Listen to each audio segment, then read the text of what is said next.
This is the Black Powder Podcast, coming at you live and direct.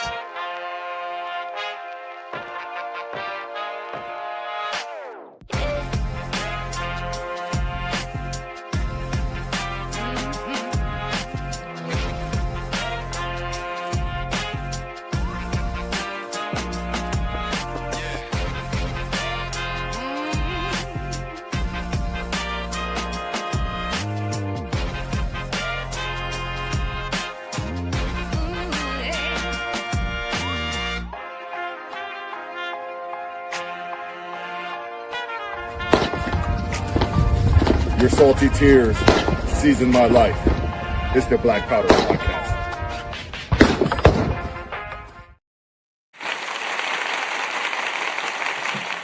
Thank you. Everybody calm down. This is the Black Powder Podcast.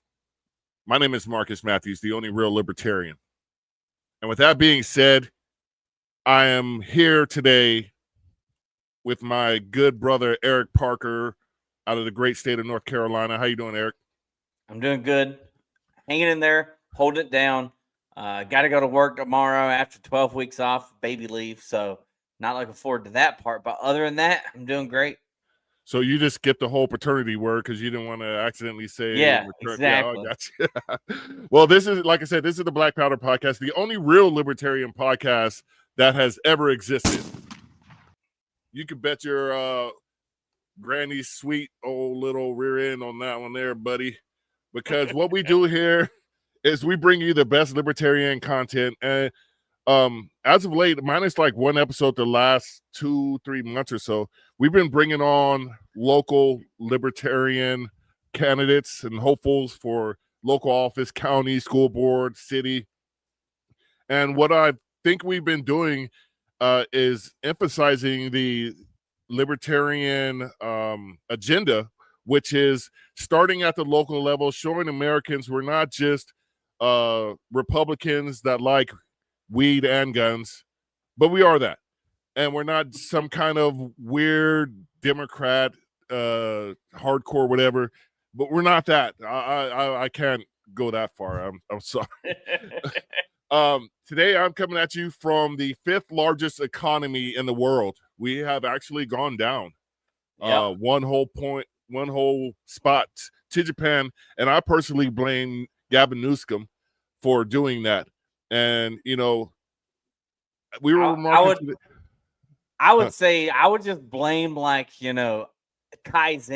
You know what I mean? Kaizen culture and how great the Japanese are at continuous improvement. So California is the opposite of that. They're like continuously doing worse. The fact that they were able to hang on to being the 4th largest economy, which I don't know when they got that. I don't know. We can look that up. It was a few years back. You know what I mean? But the fact they could hold on to it as much as they were blowing it during COVID and like people leaving in droves. Yeah. Like you'd have thought it'd have bankrupted I digress. Anyways, good job, Japan. Thank you for being able to change Marcus's catchphrases. Well, my dad was still a deacon, and he was also a former police officer, so I still have those. He was the son of a preacher, man. That's what I always say. I'm going to get the show started before Eric starts singing any further. Go ahead. Today, in keeping with our local candidate series, I'm going to let Joe Hanush chime in on this. And for everybody who had a public school education and can't pronounce the word libertarian, I'm going to read it for you. Libertarian candidate Matthew Morgan of Brooklyn, New York, out here. Forget about it, huh? City Council is our guest tonight. And without further ado, let me bring my guy to the stage. There you go. Welcome. How are you? Yeah, as you should. How we doing, guys? Happy to be here. Oh, yeah. Good. I'm not ignoring you. I'm posting on, reposting this on X right now. Oh, hell yeah. We're good to go. And I'll tag some folks maybe. What's the vibe with the cursing? Because sometimes, New York, we just kind of cover it in. it's in your culture. We're not going to be mad. You do. Okay. Well, you know. Tub's not here. I try to refrain from harsh language, and Tub is here Okay. out of his delicate sensibilities, being that he's from Connecticut originally. But have at it, my brother. Let's get this party started. Tell us who Matthew Morgan is, why you're a libertarian, and why you're running. Well, I'm Matthew Morgan. I work at a paint store, so I'm just a regular Joe, middle class type guy. Got into libertarianism 2016 with Gary Johnson. I used to make a YouTube show called Mo Money. So I focused a lot on investing, economics, and from there I just kind of realized like, oh man, the government really kind of messes everything up by butting in to the economy and creating moral hazard and picking favorites, winners and losers. And, they should really kind of, butt out a little. And then, I went for, Bernie Sanders because he was like, against the billionaires. And I was like, oh, that sounds pretty good. And then Trump, I was like, he's saying some stuff. And then I heard Gary Johnson. I was like, now this all clicks. Now this makes sense. Yeah. Now this makes sense why I couldn't really fit in with anything else, and I wasn't really. But from there I joined the Brooklyn Libertarian Club, and then I started going to some meetings, and then 2019, 2020 I became the chair of the Brooklyn Libertarian Party, and then Larry Sharp gave us ballot access in 2020, so it was easy for us to get on the slate as a candidate.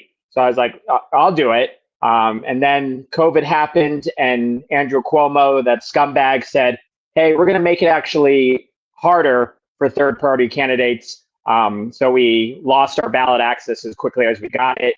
And then I got 2.83%. I always round up, in the last time I ran in 2021, which is one of the best results as a libertarian in New York City history. And then I just kind of lived, didn't really do anything in politics for a couple of years.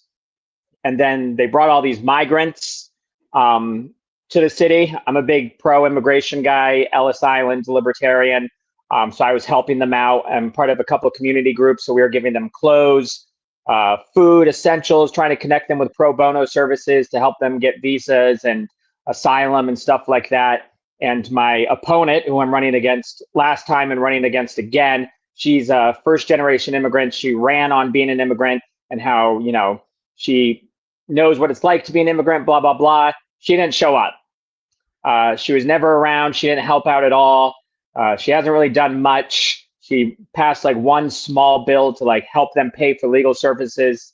But besides that, she hasn't been, boots on the ground. And when I saw that, and I was like, you know what, I'm going to run again. And I'm, because that pissed me off, frankly. Right. So that's who I am. That's why I'm running again. So you ran previously. Was it for the same same position? Yeah. Same position. Okay. And what year was that? You said 2021? 2021. Yep. All right, cool. So I'm guessing 4-year terms, or they? Yep. All right, cool. 4-year Technically, terms? they did a redistricting, so I could have ran again in 2023. But I was kind of jaded. I mean, running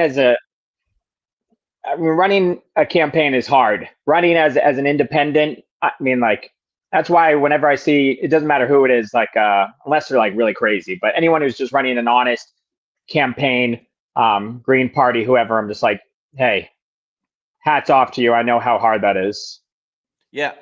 So real quick, you touched on Larry Sharp got ballot access, and then obviously the lawsuits and everything. Libertarian Party in New York lost ballot access. Do they have ballot access again? And if they do, they don't. So are you running? You're a registered libertarian. Are you running as a libertarian? I'm running. How's that work? So basically, when you go down there and run as an independent, you can put whatever you want, which is kind of insane. Like, for instance, like, I forget what Andrew Cuomo is running as. But, obviously he makes up you can put whatever party you want. So I could have called myself, like, what line are you running on? I could have put Matthew Morgan is the best person ever party. There was somebody I was looking at the ballot. It was like Satan is real, God is scum party. And I'm just like, Jeez. they really just let you write whatever they want. Now, Somebody else on- is in my race is running as a voters first. I'm like, that's really generic and means nothing. Yeah. yeah. Now, your position and city council, is that just for Brooklyn? I don't know. How does it work? Because It's basically Congress of New York City. 52 representatives divided up across 51, 52. So across the 5 boroughs. Across the 5. correct. Does each borough have the same amount of city council people representing them? No. Okay. No. I was about to say, is it Yeah. population based on the Yeah. population of the borough? You get so many council Right. members. All Yep. right, gotcha. Okay. Yeah. Okay. Yeah, that's kind of. And then there's a borough. Each borough has a borough president. And then above that is the mayor. The borough presidents don't really they have like some power, like they can designate land use and do some other stuff. But yeah, city council and the mayor are the main people when it comes to creating laws and policies and stuff. That is So a the lot going the on. borough there. 50 president people. is basically a ceremonial figure and another layer of wasteful government. Yeah, a stepping stone Okay. for most. Yeah. Are those positions elected or are they Mm-hmm. appointed? Okay, they're elected also. But there's kind of like a borough president can pick people for community boards. Gotcha. Okay. Gotcha. I guess I've gotten rejected 3 or 4 times from my community board. Yeah. So let's talk, and we kind of backstage, we were kind of talking about it because I was like, man, the boroughs, and I asked some dumb questions like, is the Bronx and Brooklyn the same? And they're not. It is a borough there, and we kind of discussed like that Staten Island. At least Marcus made the point, like Staten Island's conservative. What's the makeup of Brooklyn politically? And is this race nonpartisan? I mean, I know you could put what you want on the ballot. Will that be listed like whenever you win and you get elected? Every time you make a decision, I assume maybe you wrote Libertarian on your line. Will it say Matthew Morgan, Libertarian City Council member? Okay, correct. So it's not. It is partisan. It sounds like on the ballot. Will it say? It'll say Libertarian. So we're going to consider this a partisan election, people. This is huge. These, in my opinion, are some of the, and don't take this the wrong way, are some of the hardest local races for libertarians to win. But I think they are some of the most important because whenever people interact with you out in the public, you could say, I'm a libertarian, I'm running as a libertarian, and they're going to be like, well, a lot of them, what does that mean? What do you stand for? What are your ideas? And then if you do a great job on the campaign, when they go to the ballot, they're going to see libertarian on the ballot. A lot of local races that, and like sometimes we pick on the people running in nonpartisan races. Those are important for libertarians because it might be easier to win in a small town or whatever if it's nonpartisan. And then, you know what I mean? It's somebody just picking the best name on the ballot or whatever. Have you found it helpful or hurtful campaigning as a libertarian? Well, to be honest, I don't really lead with that. I usually just first lead with policies, but if they bring up, oh, are you a Republican or are you Democrat? I go, no, I'm a libertarian. But how is that received whenever you say that? Do they ask, what does that mean? They go, no, usually they go, oh, okay. Oh, libertarian. Oh, wow. Yeah. I don't know if they're more shocked that, like, by my policies that, or that they're shocked that there's a libertarian running in Brooklyn. Gotcha. Yeah. And go ahead, Marcus. Go ahead. How do you campaign in New York? Because we've had you by far. Well, first of all, how many people would you be representing in your district? I think there's about a couple, like 100,000, probably more. Okay. So I don't think we've had that many constituents for our candidates as of yet. But sir, when I was a candidate, you don't count. Jacksonville. You don't count. But I might have been in a district race when I came on the podcast and I switched to at large. Yeah. I digress. So Right. So, because I wonder, how do you campaign in a city like New York? Because traditionally, the people that we have, they're in smaller districts and whatnot, and they can go knock on doors or put in yard signs or whatever. Right. I don't see, every part of New York's slightly different, but there is a New York attitude, and it's not always friendly Right. when people come up to you. So, how do you campaign in New York? Well, I mean, I usually just go to places. I mean, I just campaign in my neighborhoods, and I'm lucky enough to work in my neighborhood. So I'll go to, like, if there's doing a street festival. There's like parks by me that are always doing like farmers markets. I'll just go to like local events. There being like, whether it's a town hall or something, show up there. I'm, like I said, I'm part of neighborhood groups, so I'll tell people I'm running, but I really try to keep those things separate when I'm doing like my, community service type stuff. I've tried to get Facebook and Instagram ads, but they reject me. That's so Dude, hard to do. I tried that for 2 years to bit, and it's like, why is Facebook turning down an opportunity to take my money? Right. You know what I mean? Like, I would have done paid ads, and they made it so difficult. I still used it for campaigning, and I just had people like and share my stuff. You know what I mean? But like, dude, Facebook needs to get on the ball. Did you say Instagram? Well, they're the same. They're the same company. Yeah. Well, and that's interesting because know. What's his name? The a-hole that runs Facebook and Instagram, he came and tried to say now he's a free speech warrior and all that crap. Right. Tried saying he's a libertarian. And he's not. He's not any of that. He censored this page and memes that we posted about. I posted a meme about like this 1950s grandma letting the kid take a puff off a cigarette. That shit actually happened, and it was just a commentary on life. And they said I was doing child exploitation, and they took away some of our monetary devices. And I was like, "That's some bullshit." Yeah. Was it one of those? The memes where it's like the pregnant mom smoking a cigarette, drinking a beer, and it's like, whatever, like, becomes a socialist or something. Yeah, 7 years later. They don't like any of that. But anyway, back to our guest. That was my little spiel for the night. I know. But like I said, it's very hard to. But probably the most frustrating part about campaigning in New York is that between like 15 to 20% of New Yorkers actually show up to vote. It's a very low number. Like, for instance, de Blasio won on the lowest turnout ever and got like 70%. So like when you crunch the numbers in terms of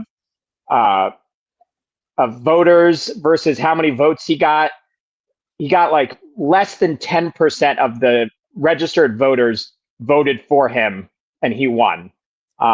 So the most frustrating part is, people tell me like, go knock on doors. That's a good strategy. And I'm like, but I don't even know, like, I don't have the money to kind of know which doors of, the Democrats and everybody's like, these people voted, go to their doors. Like, I don't have the money. I work 50 hours a week. So like on top of that, I'm doing a campaign. So it's very hard for me to find the time to ask for that information from the Board of Elections. And so it's like, I could go out and knock on doors and everything. But at the end of the day, it's like, what percent of those doors I'm knocking are even going to vote? So it's frustrating, and it's hard to figure out a good strategy. Money has always been a problem the Libertarian Party has had. And with that being said, there is the link. I have posted it in the comments, and you can see it on your screen.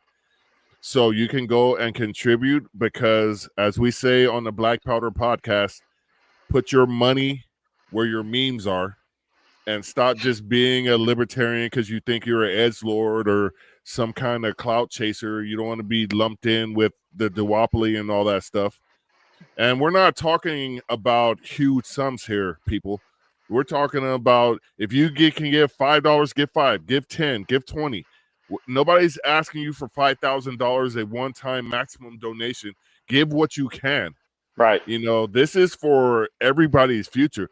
The more libertarian in New York success is a libertarian in California success, or a libertarian in North Carolina success. and we're one of the most unified parties aside from the caucuses. I'm not talking about them when I say we are a unified party in one simple belief, and that's liberty. Right. And that's the unifying message of the Libertarian Party, that neither one of the duopoly, because they have their wings and factions and all that stuff. I'm not saying we don't have that, but at the end of the day, we all believe in that one stern principle. So there's the link. Give what you can give. And I'm going to pass this off to my guy, Eric. I'm going to leave the link up for a little bit, but Eric, what do you got? Yeah, keep the link up. So Matthew, speaking of contributions, donations, whatever you want to call it, what has been the biggest expense since Facebook won't take your money? What is it? Has it been yard signs? Has it been business cards? Just anything print related is always It's expensive. And I mean, like, if you just have like one, like, I don't know, if you, that's our problem as libertarians, is we got to get our campaign funding out early. Right. Because if you buy things in bulk, you get a little bit of a discount from the print shop. You know what I mean? But you got to have the funding to be able to do it. So I'm assuming, what's the election date of this election? Are we on the November back end 4th? Of the year? Gotcha. Yeah, November correct. 4th. So guys, it's not too late, because I'm sure Matthews went into his own pockets. He's contributed to this himself. So if anything, you can help reimburse Matthews some of those expenses he's had to make on his own, because he had to go out early and purchase all his literature and everything that he's passing out, yard signs or T-shirts. It all costs money. You know what I mean? Like running a real campaign, especially in a real race with 100,000 constituents. You know what I mean? If we get 10% of that, that's 10,000 voters showing up. You know what I mean? And you only have one opponent. How many opponents do you have? I got 4. Let's say we want him to get 5,000 votes. That way you blow the other ones out of the water. There's no way the other 3 win. So hypothetically, 5,000 business cards. If he was, it's a little late now, but that's the idea that we need to get in our mindset. Like just a box of business cards. I don't know. 1,000 of them is probably several $100s. If you had to times that by 5, let's help reimburse Matthew for him coming out of his own pockets and funding this campaign. I'm hoping your supporters have been helpful. So let's see if we can help Matthew out. Somebody in the comments here say, hey, I just gave Matthew $20. So let us know. I appreciate it. Yeah, let me show this comment real quick, because I like to add a little levity to this podcast at times, and I tend to agree with this. I'm thinking Eric got chased out of Florida. That's why I can neither confirm nor deny that I'm in witness protection right now. And all right, Matthew. So we want to get into your policies, and I'm gonna give everybody a reference. This is Matthew's campaign site that I'm posting right now. So we want to get into some of your policies to show what libertarians actually think about problems. And this is a very urban environment that we're speaking of with you. A lot of our guests are from smaller towns, Midwest, and they have their own unique set of issues. But, one of the issues that I think every single candidate has brought up was affordable housing.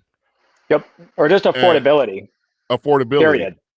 Yeah, and I always like to say, every time I see housing developments go up, they're going up at market value. And then the government says, no, you have to set aside 30% for low income or stuff like that. Right. What are your type of solutions that you're looking at for the housing issues in Brooklyn, in your district? I mean, my main policy, and it's the one I ran on last time, and it's the one that I tell everybody, the first thing that comes out of my mouth, and it's the one I talk about in all my videos. It's abolishing zoning. You look back on Twitter, I'm the first person to ever say it. I think zoning has been very destructive. It's held New York City back in many ways, but the main way is in the price of housing. Either owning a house or renting a house, it's become very difficult to find affordable either one because of zoning. Right. And then I saw on your site, you said, well, no, that's small business. We'll get to that. But that comes down to abolishing zoning.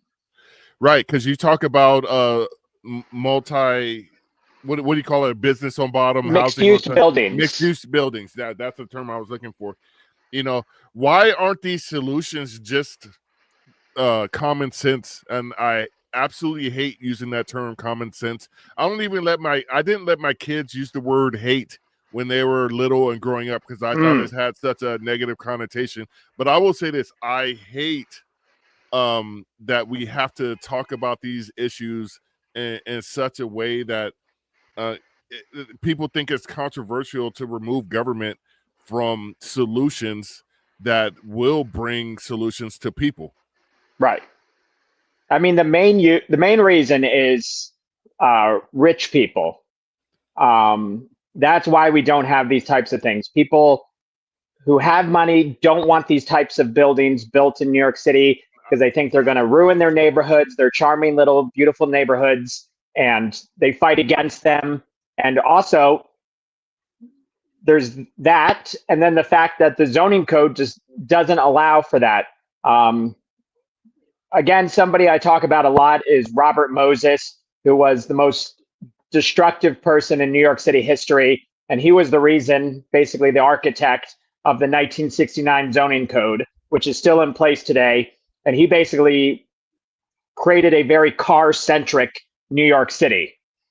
He destroyed the city, drove a highway through, most of Brooklyn, most of Queens, and very poor Black minority neighborhoods, destroyed it, put a highway through it. The Bronx, Cross Bronx Expressway, that was him. And basically the way they zoned it was schools go here, businesses go here, manufacturing goes here, housing goes here. So, and it was all based on the car. You drive to your job, you drive to the grocery store, and the zoning code does not really allow for things like multi-use buildings. That's crazy, Eric. So, and I remember hearing a lot about the term redlining. It kind of sounds like what you are referring to is running an interstate through a community. You're redlining districts, or at least that's a part of it. It's also redlining had to do with like minorities getting loans in their communities. But a lot of this is I would say the 1969 zoning code, it was being made when redlining was still a thing. And then when redlining was outlawed, basically this zoning code just came into place. Yeah. And it basically it kind of, the types of buildings that were allowed in the zoning code were ones that were found in predominantly white areas, and the things that were no longer up to code were types of buildings that were found in predominantly non-white neighborhoods. So it accomplished the same thing. And then the highway did a fantastic job of self-segregating neighborhoods. Yeah. Nobody wants to live near the highway anyways, because it's pollution, it's loud. So many perils. That's amazing parallel between here and California too. Eric, my bad. No, you're good. This is the very important topic, especially it being the top of Matthew's issues. How is this topic resonating with the people you've been talking to in your district, your constituents? Are they open to hearing about it? Are they understanding it's a problem? And also, do you think you'll be able, how does it work if you want to work on the zoning code in your neighborhood, in your district? Do you got to get a super majority of all 50 something votes to pass something to deregulate the zoning code? To be honest, you'd probably, first you would need to get to abolish zoning, you'd need to get a lot of people. You need to get all the other city council members on board, and then it would have to get approved by the mayor. So it would be a difficult process. To be honest, I think it's a great, because a lot of people like it. They like what I'm trying to get out of it, which is lower rents, more affordable homes, more types of homes. Because a lot of people right now, they just kind of build for like single or studio apartments. If we abolish zoning, we'll be able to create 2-3 bedroom homes, which will allow families to stay in New York raise their kids. We can create different types of buildings instead of just like the only type that the zoning code allows. So it allows for developers to kind of have some freedom to try things as long as they meet the safety requirements. That's what I tell people. They always think that I'm just going to like let people build homes out of styrofoam, even though I have heard that there is some styrofoam that is used for construction material. But you get what I'm saying. Like you can't just go willy-nilly building houses without following certain protocols in terms of safety. Yeah. So I'm envisioning, and it was a huge thing. So I ran for city council, Jacksonville, Florida. A lot of people talked about like that middle area, and there's another term for it, but middle housing. Yeah, middle housing, right? Not right. Single family homes, not apartments, but a little bit of like condos, duplexes, quads, and then you got the multi-use, like you're talking about, where to be, either commercial on the bottom floor, residential on the top floors, or whatever, right. or any in issues California, in your area, they call them 5/1s. 5/1s, is that 5 apartments over 1 business or something like that? 5 stories over commercial. Gotcha. 5/1s. I've never heard that, but so I mean, it's been done elsewhere. Now, at least the type of building you're talking about's been done right. And what I was going to say earlier is like starting with, hey, we're going to abolish zoning. I'm not trying to show your cards here, but that's the art of the deal. You start there, and then like, I don't know about abolishing zoning, but we might be able to deregulate. And then you're like, hey, at least we got some compromise from them because they know where you're at. Yep. You're at abolish zoning, but get some of them, and I say them meaning the other people in your city council, and y'all can work on a bill together, and we're going to deregulate zoning. And you know what I mean? Like because everywhere, it's a major problem everywhere. I don't know where you're at, if there's much land and people with single family homes. Where I'm at and where I left, accessory dwelling units became a big thing. And it got passed in Jacksonville City Council, allowing people who lived in neighborhoods with a single family home to be able to build essentially a studio apartment in their backyard. Yeah. A mother-in-law suite. They just passed that in New York State. So New York State has passed that. Yep. What's it take to get that in your borough? Right? Did I say that right? Borough.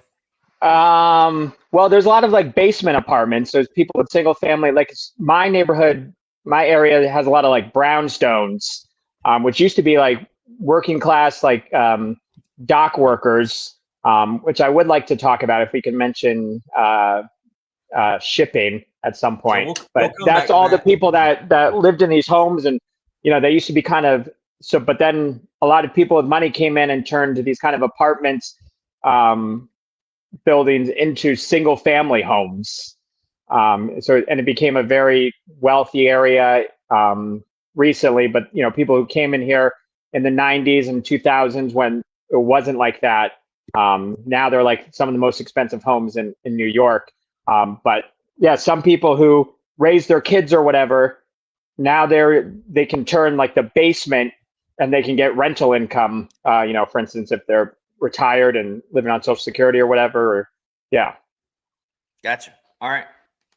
So I wanted to pivot to small business because one of the things you said on your website is how a small business could incur government fees, not just opening the business fees, as far as inventory, product, whatever the business is, but government fees of $5,000 to $10,000 before they even sell one product and whatnot. Correct. Yeah. So, and that's just for like licensing, permits, all that type of like early stuff. That's they have to pay to the government. By any chance, do you know how long that process takes as well? I mean, it could take money. Yeah, it could take 6 months to a year. So in my neighborhood group, when we were helping the migrants, there was this woman who just who was opening a wine store. And we were helping. She had the space, and she was paying rent for the space, and but she couldn't use it. So she was nice enough to lend us the space to use as a store. So we stored clothes in there, and the migrants would come, and we would give them clothes and essentials. And I mean, we had that store there for like 2 months. That was 2 months and she was paying rent and couldn't use it because it was a wine store. So she had to deal with like the liquor license, and she basically had to prove that she deserved a liquor license. They're like, well, there's a wine store about 2 blocks in this way and 1 block that way. So do we really need another wine store? Like, just ridiculous amount of time wasting, you know.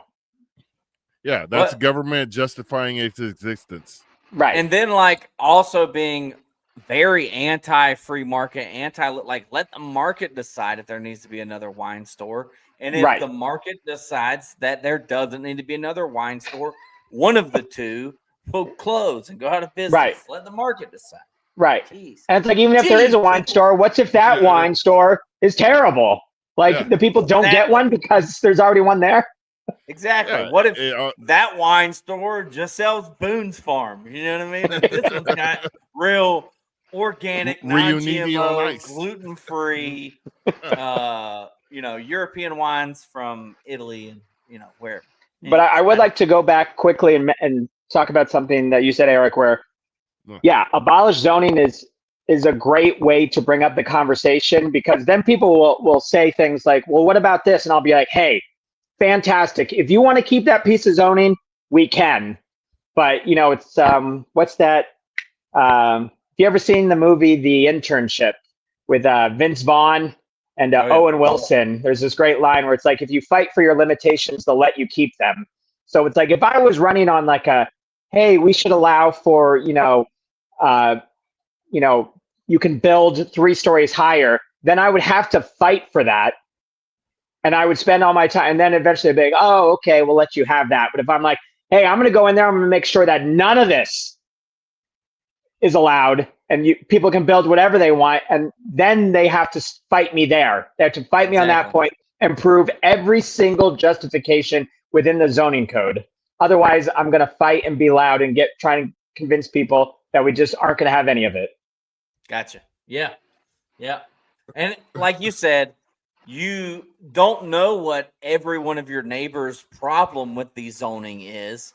So if you think that they want and accept this or that, they want to run a small business on their residential property, this, that, and the other, you don't know that in every situation. So by just being like, hey, look, there's a problem with all the zoning. All of the zoning is a problem. Then everyone that has a problem with zoning, a particular problem, will fall under that umbrella. Yeah. So it is pretty fascinating. There are some areas, I think they got grandfathered in. There's an area in Brooklyn called Bay Ridge, which is mostly like old Italians who were there for, like decades. And then it's also became very Middle Eastern. But if you walk through some of these neighborhoods, it's very single family home neighborhoods. But you'll just walk and all of a sudden it'll just be like regular house. And then it'll be like a dentist's office in someone's home that's just like been there for years, and it just got granted. And you're just like, why is this dentist office in the middle of the neighborhood? But because they were there, and then they're like, no, we're staying, and they just, we're allowed.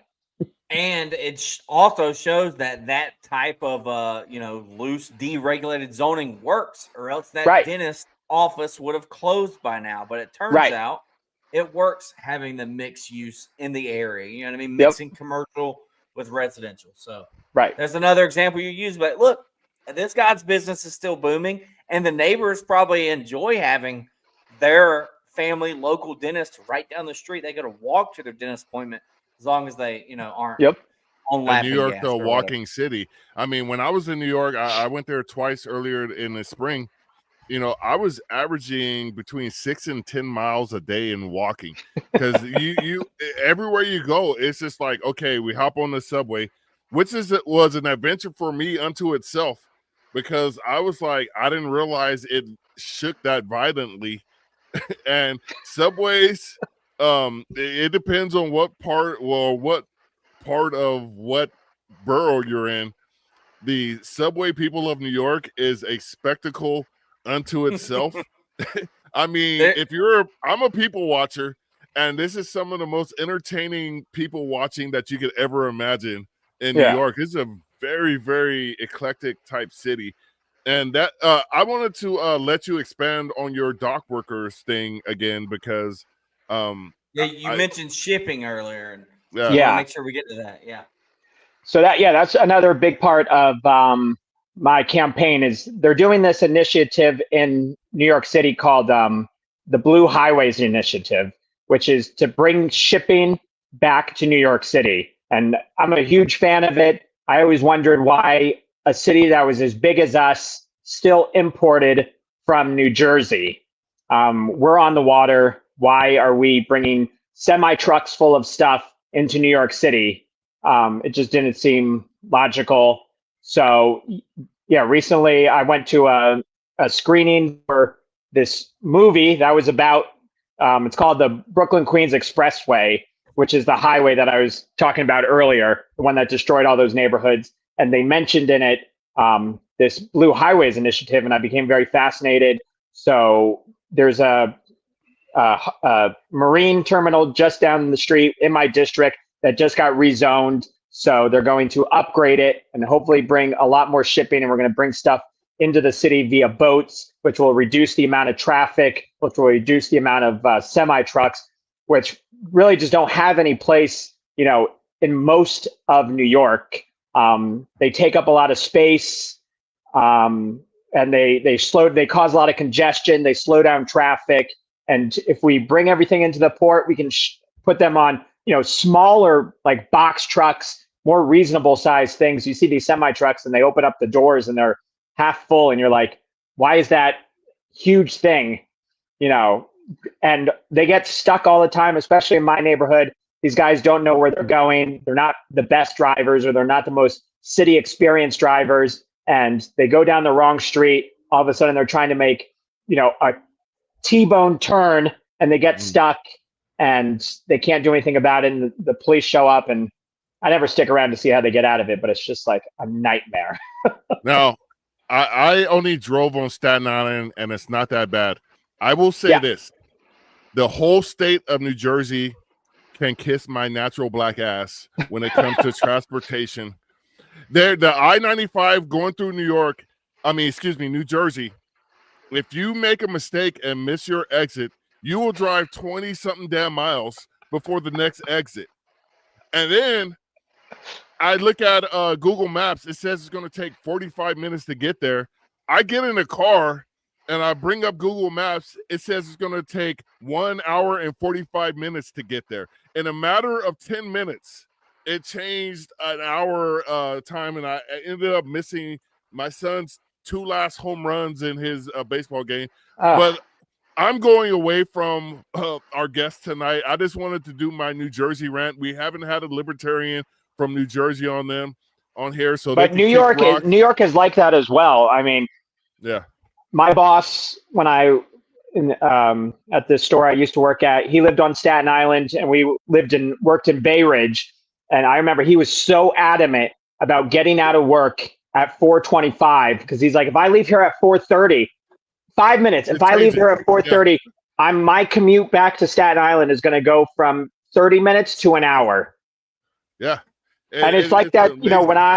When I go to work in the morning around 6 a.m., there's no cars, but if I go at 7, it's already traffic. Just like that. Yeah. I mean, hold on. We got a comment from Kenneth here. I got stuck in traffic waiting for a semi to turn in Brooklyn one time. Yep. Yeah. That driver must have been a Swift driver. That's a truck driving joke. But they estimated that there's about $700 million in lost economic output. Whatever output because of semi trucks. Say that number again. What was that? It was estimated about $700 million in lost economic output because of semi trucks that cause congestion in New York City. That's crazy. That's a lot of money. That's a lot of. And a lot of people will be like, "Well, how are you supposed to get goods?" And I'm telling you, we need to start importing stuff. Yeah, and it needs to be on the smaller. I don't understand how any semi truck drives in New York, because at least 98% of the roads in New York are under some kind of construction every time I've been there. So there's no way you could I never understood how they move goods around New York. I was perplexed every time I went here. I was like, this congestion, you can't move. at the height of traffic. Right. So And now there's a lot of companies that are moving, for instance, like Amazon, UPS, FedEx, they're doing cargo bicycles. Like they It's zip faster. around. Yep. I mean, they're That's powered. nuts. They don't have poor people, they're poor workers pedaling all day. What they call the But- ripshaws, or I forgot. Yeah. But there are people that do that. They're like, I think some are like subcontracted by Amazon, because you'll see these guys who meet in an area with like bicycles, and then an Amazon truck will pull up, and then they'll just distribute everything, and then they'll just go to like different parts. And then, I mean, that's how, New York City always finds a way. Yeah, that actually makes sense. Now, Eric, did you have something before I get? Well, I was going to try and jump back into that shipping thing. Was that to bring, I guess, some marine terminals specifically to Brooklyn, or just all of New York City? And would it require anything like dredging if this port has been closed for a while? Do you know? Well, it's still, the one in Brooklyn has been active, but they're just going to upgrade it for larger capacity. Gotcha. There's one in the Bronx that is the main one, Hunts Point. But I mean, the ones in New York City have pretty much, in Manhattan, for the most part have been lost. And I mean, they're not coming back because now everything's been developed to like the West Side Highway, the parks, which are fantastic and they're beautiful. And they're definitely a great addition to the city, but you're not going to really be able to ship much there. So I brought up your webpage, and if everybody can look, are you talking about near what's that, Cobble Hill? Are those is that the area where that bridge goes? That's an underground tunnel. It's not a bridge, but it's right there in that little corner. So it's half of it's in my district. The other half is in Red Hook. It's actually called the Red Hook Terminal. Okay. And where those the little streaks that come out at the top left, those are the docks. Okay. Hey, look, an IKEA. I'm just kidding. Yeah, we have an IKEA. Yeah. Yeah. You guys got everything. Joe Hanous said he can get us a New Jersey candidate next time. We have a candidate next week, also from New York, Mr. Larry Sharp, coming on next week. Just want to shout him out. Now, I'm gonna back to Joe's point, because I got discombobulated for a minute. I'm not sure if I want somebody from New Jersey on, because I'm really I'm like the old school Saturday Night Live, how they used to make fun of New Jersey all the time. I'm right there at the moment, because I'm still bitter about that experience that I had. But we'll bring them on anyway. Yeah, you know what? Now, you just refreshed my memory. I don't like New Jersey either, because I had to mobilize for deployment to Iraq out of Fort Dix, New Jersey, in the middle of January, and it was like terrible, 10 degrees and snowing and sleeting, and I had to qualify. Would this be a bad time to mention I was born in New Jersey? Yeah, and you went to Hofstra. Right. Isn't it Hofstra in New Jersey? Kill the feed. No, it's on Long Island. Oh, okay, my bad. All right, thanks for coming on today, Matthew. Well, it was nice. Yeah, nice. Thanks for you coming. At any rate, what because we still have about 20 minutes or so. We like to keep it around an hour. What other issue do you want to stress in your candidacy and push while we have the attention of just over? Hey, Marcus, put his donate link back up there, please. I got you. Well, I mean, the main thing right now, abolish zoning, I feel like it does a lot. I feel like it's an issue that can benefit everybody from low income to middle income. I mean, high income, I'm not running to help them. They have enough help. But it'll, so like, because a lot of people are worried that if we abolish zoning, it'll just allow for neighborhoods to get absolutely demolished by kind of these large apartment buildings. Like, 200 feet from me, the area just got rezoned. And that's how it happens in New York City. They do these rezonings. So they pick neighborhoods, usually predominantly minority, poor neighborhoods that don't really have any political power. And they say, hey, guys, congratulations. We've picked your neighborhood to put more housing. The only new housing that the city has seen in the past 30 years, you guys are getting it. And that causes gentrification, because basically it's like you have this really condensed area with no housing, and then all of a sudden you put 3,000 new units in there, and everybody who wants to come to New York City is going to move in there because that's the only new housing, and everybody who's coming to the city can afford it, but all the people there cannot afford it. So whenever I say abolish zoning, the people who have been terribly affected by it, they don't want to hear it. When I say abolish zoning, because in their head, they know what zoning is, they know what rezoning is, and they know what happens. But what I tell them is, hey, the reason that happened to you is because they picked your neighborhood specifically to destroy it and basically to get you out because the property was cheap, and and a lot of these large developers already got tax breaks on top of it. So it was a huge win for them, right? They don't have to pay taxes, and they bought this land real cheap, and a bunch of people who are going to pay a lot of money are moving in. What I tell them is, hey, if we abolish zoning, housing will be able to be built across the city in every single borough. So instead of one specific neighborhood getting 3,000 units, every neighborhood will get a reasonable amount adjusted to how many people want to live in their neighborhoods. Because these neighborhoods that got the housing, not that they're bad neighborhoods, but they're definitely weren't at the time the hot spots like Williamsburg. Everybody wants to live in Williamsburg now. At the time, it was mostly Puerto Ricans, Jews, and blacks. It wasn't like a hotbed for young people, but they rezoned it, put the only new housing, and there's a lot of transit there, easy to get into Manhattan. So everybody moved there, and everybody who was there originally got kicked out. So what I tell people is, hey, if you don't want to see these massive 30, 50-story apartment buildings come into your neighborhood, vote for me to abolish zoning so every neighborhood will be able to get new housing at a modest amount. It's not going to be 30-story buildings. It's going to be the 5/1s. It's going to be 10-story buildings, which aren't out of the norm in most of New York City, and will also allow for the single-family home areas that are further out in the borough, like Staten Island, to be able to build things like a duplex or a quadplex, these like very normal things that aren't allowed to be built. That's my rant. Staten Island has a lot of open land. A lot of it's kind of swampy, but there's still a lot of open land and unused old industrial areas on Staten Island that can have a lot of housing built on it. Right. So well, I tell people from Staten Island, I'm like, hey, tell people about me if you're tired of people from Brooklyn moving into your neighborhood. Yeah. And I tell people housing in Brooklyn, they'll stay in Brooklyn. During like COVID, there was like a bunch of people complaining like from Nashville, Tennessee. They're like tired of all these people from New York moving here because it's cheap. I'm like, donate to my campaign.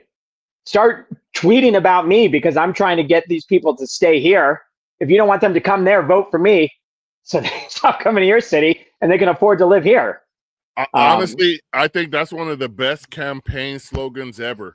If you don't want New Yorkers moving to your neighborhood, support the New Yorkers that want to improve their neighborhood. Yeah. Don't New York my North Carolina. keep them. Keep New York, New York. Keep New York, New York.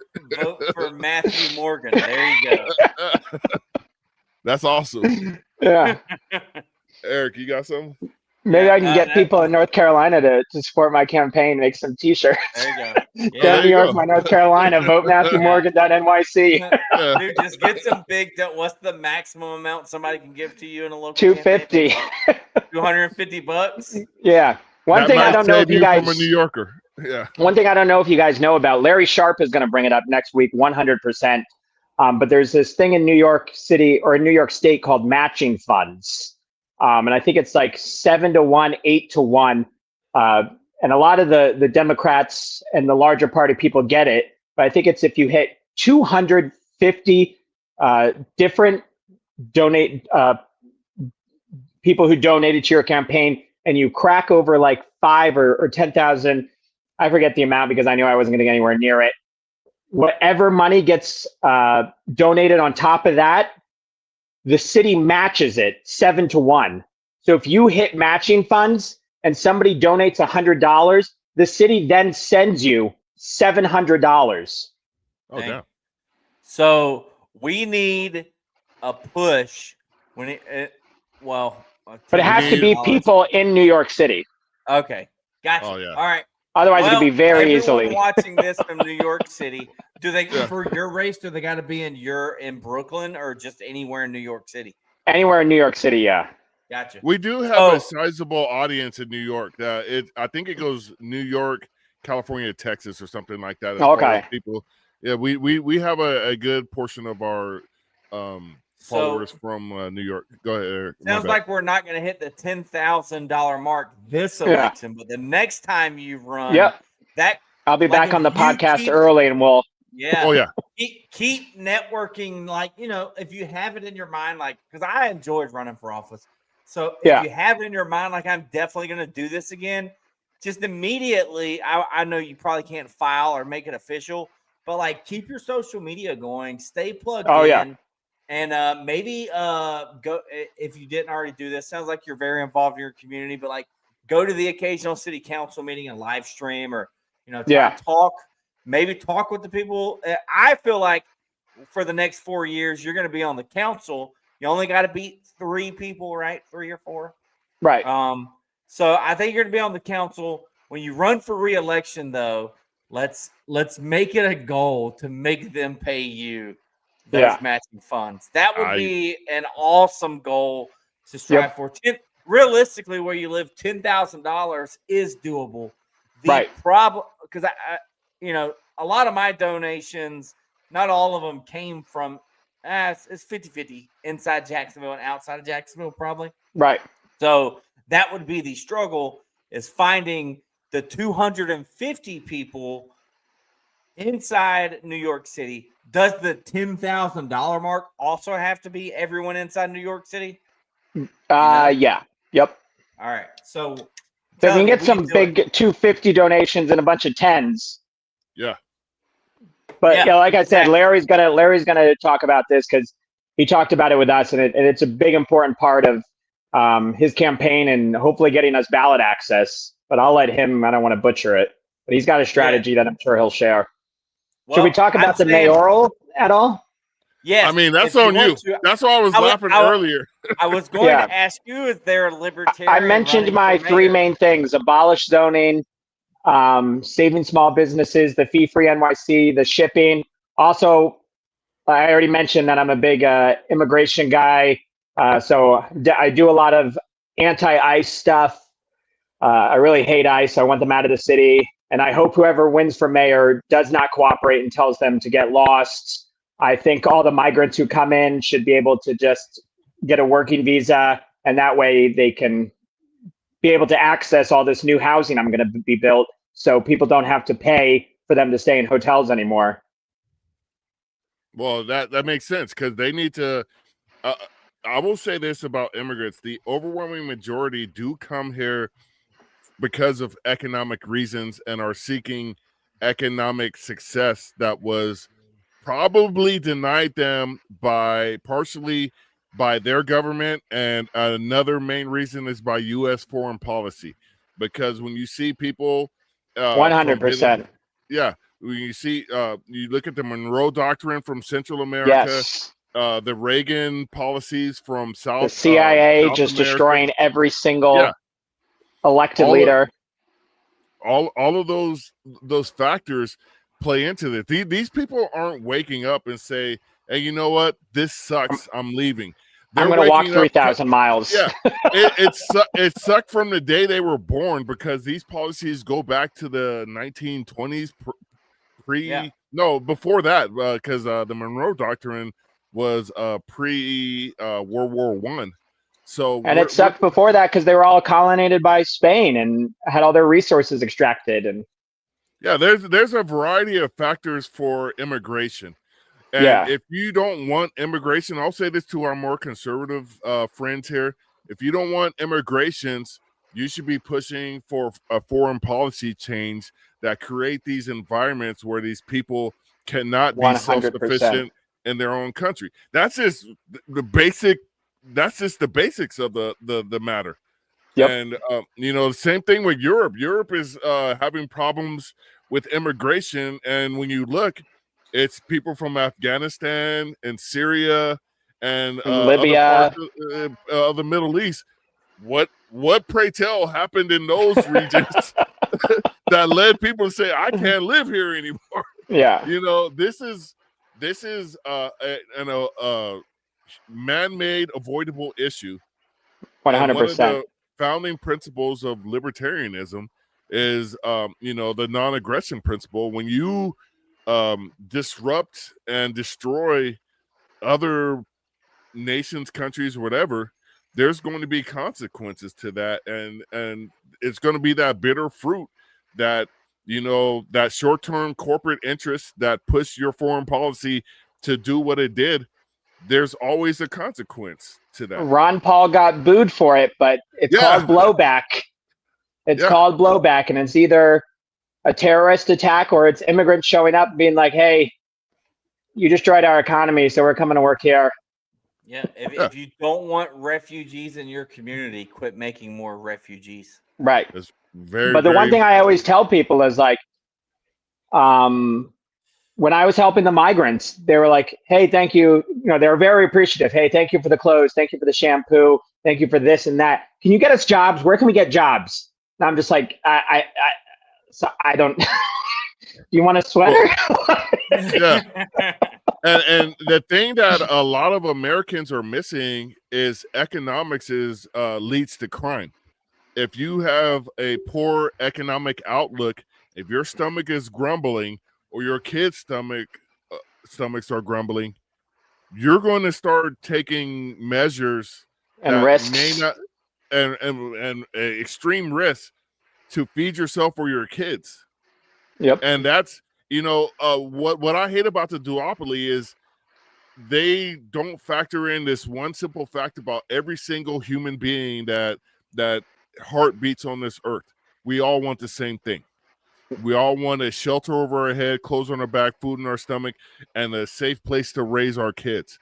Yep. Everybody can break that down by however you want, based on your prejudices or whatever factors that you may have where you don't see the humanity in your fellow mankind. But at the end of the day, that's all of what everybody wants. And if you look at crime, it always factors back to the socioeconomic state of the person that typically commits that crime. Specifically when you're talking about violent crime, because there's a shit ton of crime on Wall Street, and a lot of people don't, because it's not violent, they don't see that as much of a problem as somebody getting stabbed on the subway or whatever, something like that. Yeah. But that is a crime unto itself, because that's costing you financially, probably affecting your life more so, because chances of you being a victim of a violent crime are relatively low especially in New York City. I want to make that point, that the city per capita has less crimes than suburban areas, even though everyone's just like, oh, New York City is super dangerous. But one point I want to make is, when unconstrained by government, the economic pie can keep growing. Everyone thinks that if someone else comes in, that there's less of a pie, but the more people there are, the more jobs, the pie just will keep getting bigger. So when people are like, they're taking your jobs, it's like, you let people come in, you don't try to constrain the economy by, government factors, jobs will be created. That's basically it, because capitalism is based on growth. If you don't have growth, you have stagnation, then you have recession, then you have depression.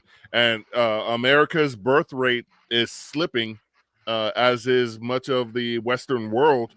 And the only thing in some areas that are keeping these economies afloat, especially in Europe, is immigration.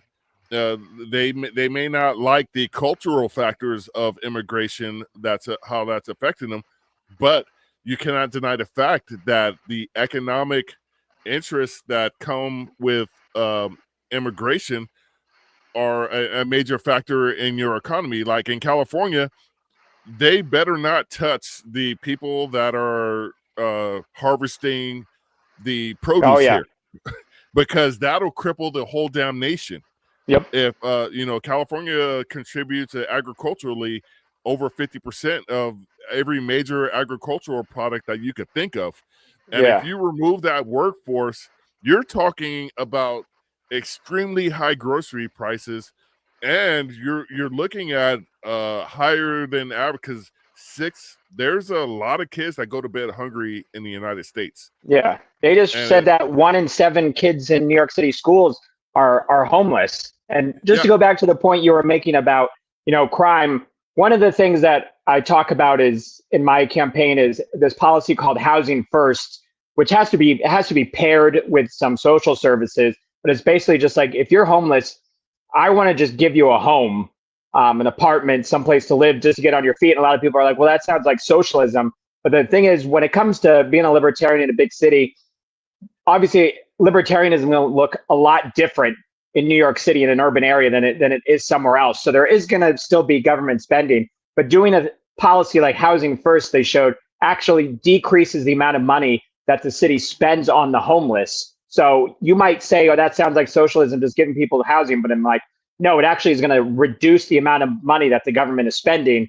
So a lot of these policies that people see on my page might be like, well, that doesn't sound very libertarian.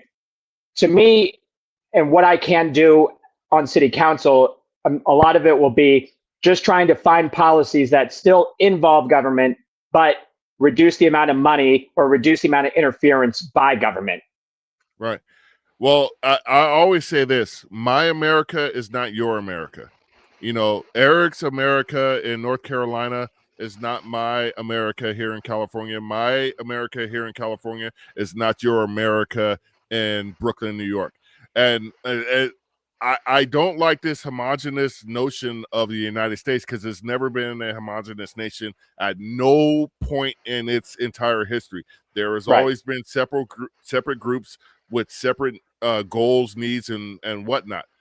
And as the sooner we could come to that factor and go back to the point that we all do want the same basic things, but all of those basic things are achieved differently in North Carolina, New York, and California. Right. We should be the United States of America, and our unity should be about freedom, liberty, live the life that you want, be able to move to those areas that meet the types of values that you want, but we shouldn't have the federal government trying to impose that on every state. Exactly. Eric, Eric, we're just over an hour. What do you got as we close this up? I was going to say, Matthew, it's great having you on here, and I wish you all the success. We're going to see if we could get you some money sent your way by some of our followers. I'm hoping, and if not, at least some publicity. I think LP Nashville might end up sharing this if they haven't already. So everyone go like, share, follow, comment on Matthew Morgan's social medias. What all is your campaign? I found it on Facebook. I already followed you. I think you're on Vote Matthew Morgan on Facebook. Vote Matthew Morgan on Instagram. Vote Matthew Morgan on TikTok. Vote Morgan39 on Twitter. And that's pretty much the main ones that I focus on. Thank you so much, guys. This was a lot of fun. If you want to make it a 2-hour podcast, I'm more than happy to. I gotta go to work. Eric's is a new father, and he has to go to work in the morning, so we have to. If Marcus wants to hang out, he can, but I gotta go. So I wish I could. Yeah, and once again, I put up the donate link. If you could give 5, 10, 20, 25, if you could give $250, that would be great. But please do so, because if you're a libertarian, we have to do this locally. We saw what happened in the last election cycle. One of the best opportunities libertarians had to make an impact on the national stage, fumbled the ball like Herschel Walker's career. And he was one of the most fumbling people I've ever seen play football before. We can't do that on the local level. We have to support our local candidates, and that's why the Black Powder Podcast is bringing you those local candidates, so you could see we're not these extremely extravagant people, although we are, because if you ever go to a libertarian event, you're going to see a lot of different people. But that's the cool part. You're going to see a lot of different people, and you're going to see you have a lot in common with those different people. And that's what, like my guy Kenneth said, let me bring his comment back up. America isn't a melting pot, it's a stew. And we're all in this pot together. I would call it gumbo, because my family's from the Gulf of Mexico. They're from Lower Alabama, Mobile, Pritchard.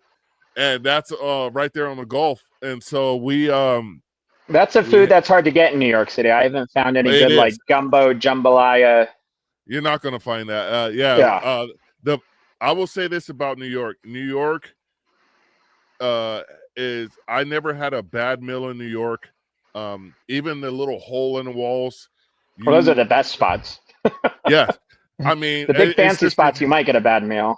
Yeah. And pay an arm and a leg. Incredible. Yeah. And every place that would tip, I have to say, it was a mom and pop shop. And in order to make it in New York, you have to go out there and fight every single day. It is a heavyweight slugfest for the average person in New York. And that's why I salute you, because I know what it takes to, I don't know per se, but I've seen with my son as he went to school in New York. You have to fight every single day just to make it there. It's not Frank Sinatra has talked about it a lot. And, if you can make it there, you can make it anywhere. But thank you very much. And thank you, Alexander, for giving us the kudos here. Eric, you have anything else before I hand it back to Matthew real quick? No, Matthew, thanks for coming on and giving us a great episode. It was a lot of fun. I had a great time. You. I wish you the best. I think you're going to, if you don't win, I think you got a chance to win this thing. Yeah. If you don't, though, I think you're going to send shockwaves through with the amount of votes that you're able to get. And then, hey, we'll see you again in 4 years, if not sooner, right? Awesome. Definitely. Thank you so much, guys. Had a lot of fun. No problem. Do you want to give out your social media one more time for Vote Matthew Morgan on Instagram. Vote Morgan 39 on Twitter. Vote Matthew Morgan on TikTok.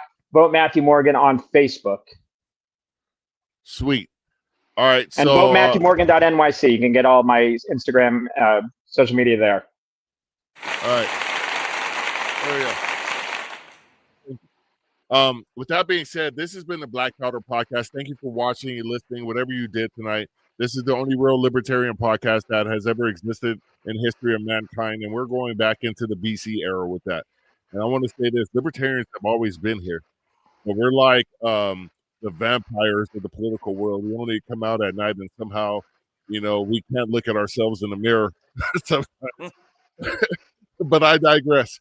But as we always say on this podcast, and when we end it, live free or die. Or die.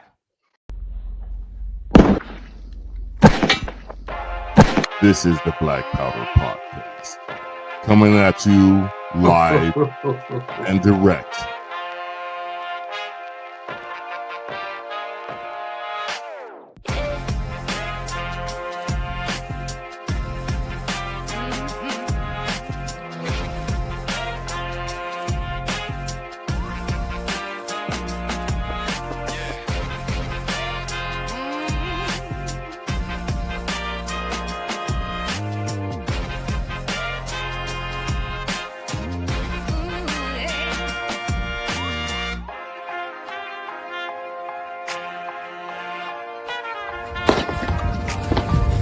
Your salty tears season my life. It's the Black Powder Podcast.